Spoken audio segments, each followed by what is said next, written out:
I think anyway that we can wrap this up in one more installment. So Jean finally makes it back home. There's Tucker to worry about. With Tucker, Jean takes the sort of attitude of a mother, right? Maybe a beleaguered mother. Go to bed. You need to go to bed. It's my job to get you to bed. And if you do that, I will have a surprise for you tomorrow, right? And he's, of course, has told her about this bicycle in the bottom of the pool. Terrible, terrible idea to think one should get that bicycle for him. But be that as it may, she does. Before she does, however, I just want to point out what I think is on page 13.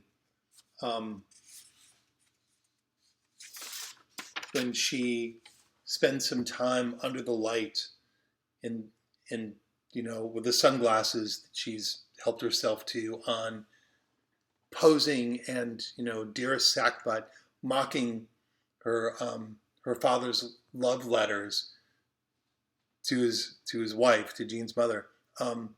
Point out a couple of things. One is that the very heavy irony of Linda saying that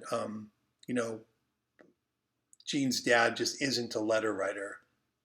Of course, Jean knows that that's false, right? She's aware that he's a pretty prolific letter writer, just not to her. Anyway, so that's one thing, and the other is just in that image of her, her pose before the mirror, the suggestion of an image maybe delivered from 70s or 80s television with suggestions of a young girl prostitute.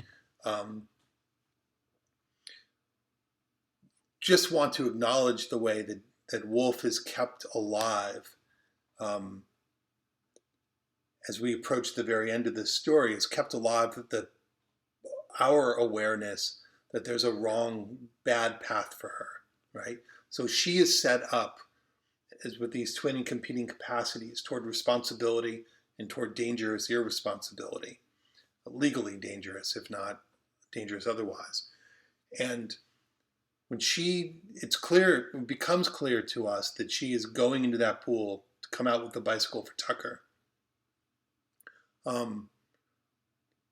All that's on the line, right? So she's made a promise, and she seems intent on making good on it, right?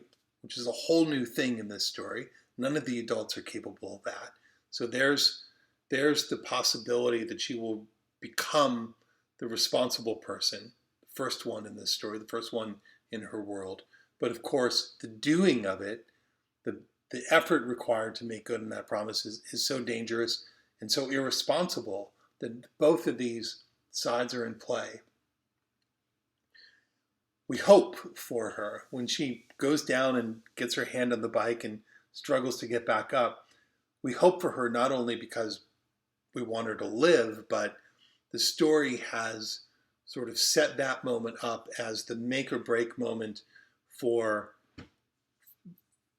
finding out which direction she will go, right?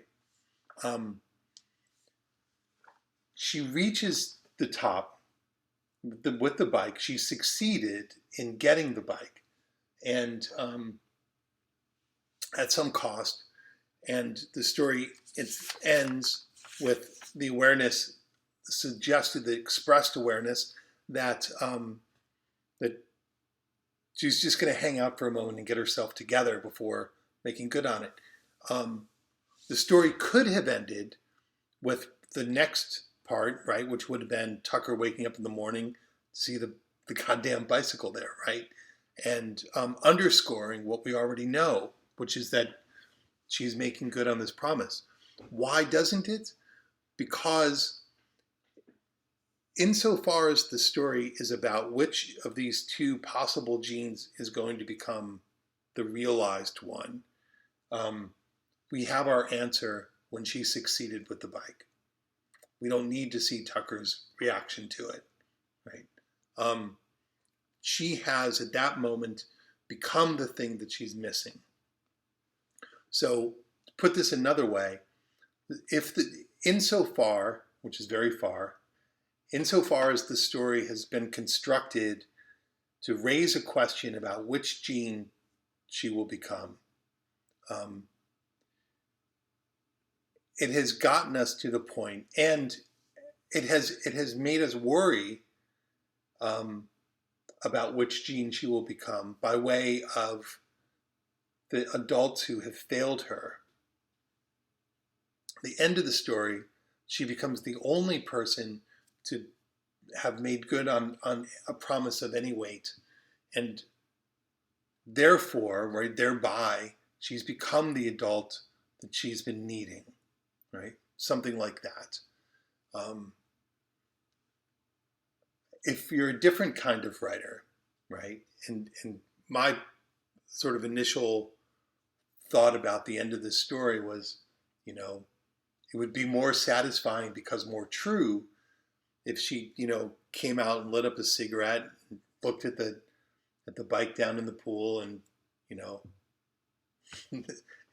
and finished her cigarette and went back inside. But that's not the story that Woolf wants to write. There are reasons for that. But either one of those endings would have answered the same question, right, about who Jean becomes. And I'll take this moment to say that a short story is not, this is one of those things that somebody said to me very long ago that has been just immeasurably useful. A short story is not a moment in the character's life, is the moment in the character's life, meaning the moment in which the character becomes in some essential way defined. And if we apply that to the end of this story, if we pivot and look forward in Jean's life, we see the Jean that we had hoped for, not the Jean we feared. Green world rather than mad world, if you will. So that's what I got. We wrapped it up. I would be curious to know over the coming week or so how working your way through this story has provided you with tools you didn't previously had, or made articulate and available to you, tools you suspected you had, but hadn't fully realized yet, which is very often the case. Anyway, I'm interested in your responses, is my point. Till then.